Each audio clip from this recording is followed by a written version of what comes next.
All right, guys, so check this out. We're gonna make some fish tacos tonight. We're gonna go with the fried method opposed to the grilled method tonight because I got the kiddos here. First things first, when it comes to any meal, it's all in the prep, all in the prep, all in the prep. Obviously our striped bass is the star of the show, so we want to make sure that we take good care of that. Check this out. Here is the front side fillet of our striped bass, and here's the back side. This is very similar to a sturgeon, and you guys seen me doing a sturgeon cleaning video. This back here is called the red meat. Red meat's gotta go. Absolutely gotta go. What that red meat is, it's a little layer of fat that's in between the flesh and the skin of the fish, of any fish. And if a fish lives in heavily contaminated water, anything that's consumed or absorbed, it gets pushed out to that red meat. Helps them survive, right? But we don't want to eat any of those contaminants. That's going to be our fishy flavor, kind of tin can flavor. It's a very off-putting flavor that a lot of people recognize as quote unquote fishy.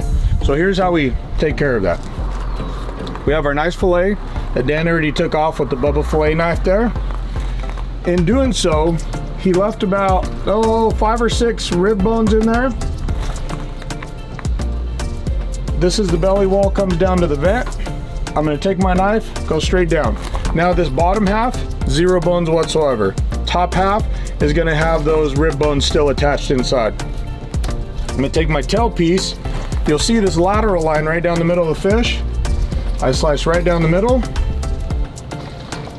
And you can see how thick that red meat is in there. It's not quite a quarter of that fillet, but it's a good amount. Now what I'm gonna do is I'm gonna take my knife. You want a semi-stiff but flexible knife there.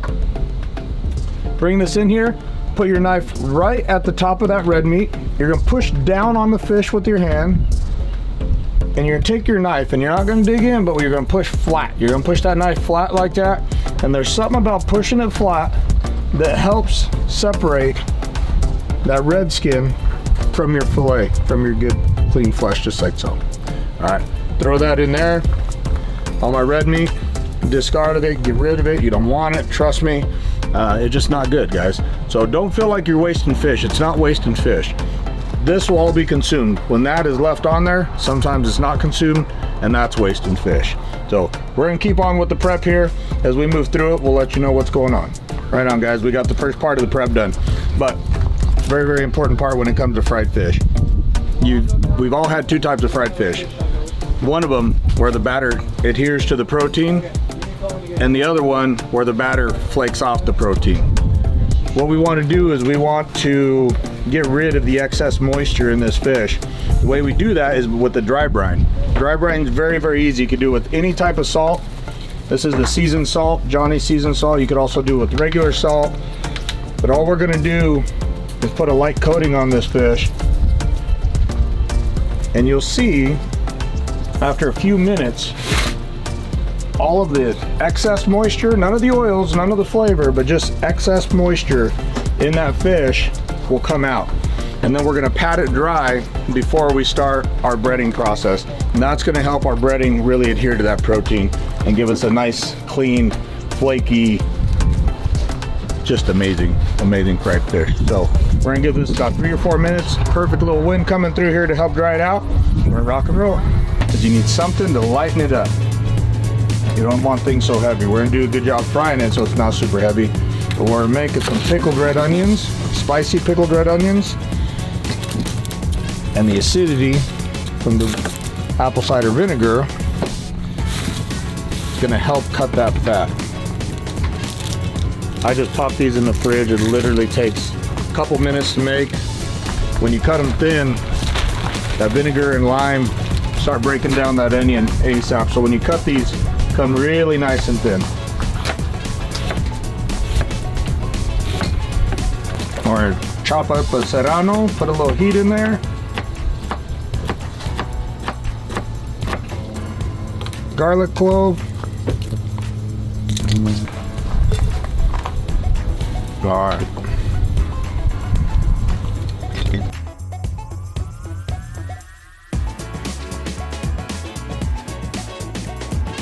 All right, now that I have all that in there, I'm gonna go with half a lime.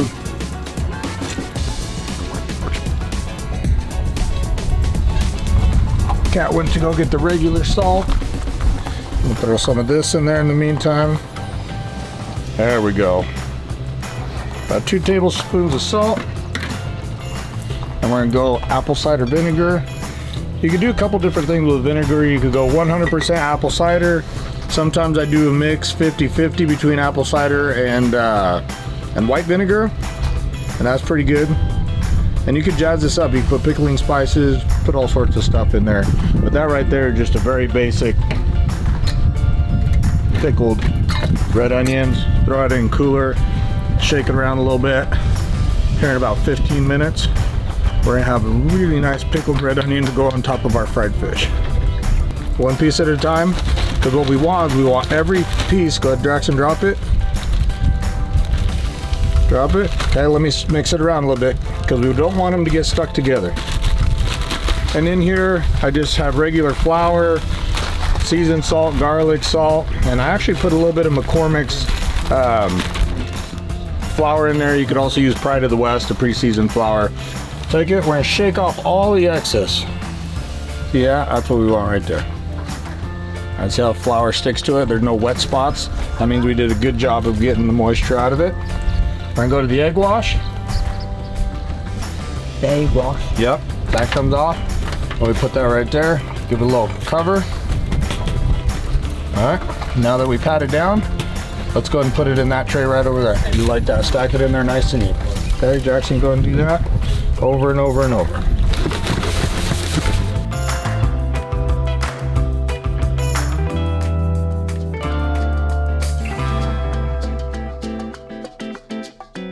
Perfect. Got some torch going, got my oil here. Probably, I'm gonna say that's a medium high on the old camshaft there. The best way to check, take your protein, dip it in there. You definitely want to see sizzle. You don't want it to go crazy. Make sure you spread your proteins out. In this case, it's nice striper. Don't overcrowd the pan. That's looking pretty good. Next time I'll have a thermometer and I'll check the oil temperature. I just kind of know from experience. You don't go from fighter bod to dad bod by not knowing how to fry things. So, and then we just turn them. I try not to turn things too many times. Usually once is enough. We want that nice golden brown. You guys know what good fried stuff looks like, just like so. All right, and we're just gonna let them go. We're gonna stack this pan. We're gonna salt them as soon as they come out of the fryer. The little, what do we got here? Pink Himalayan salt, courtesy of the Love family there. All right, let's flip these things in. How are the torch going, Braden? Really good. Good? You got 3 there? Yeah. All right, just keep it going, dude.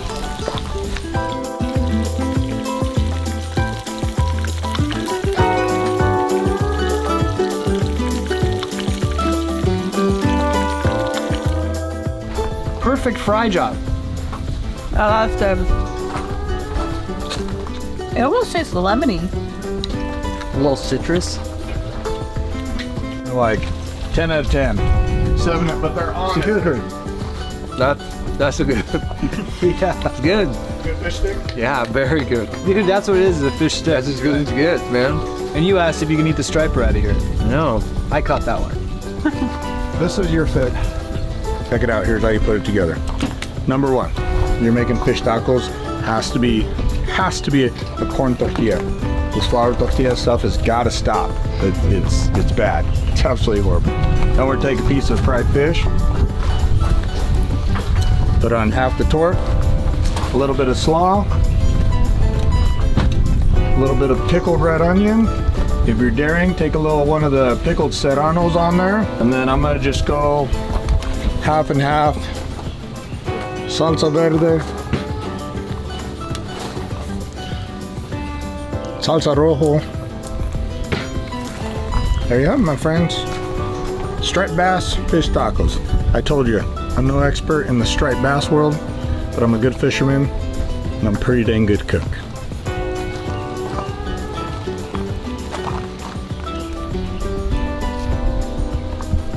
I pickled jalapenos on the ground.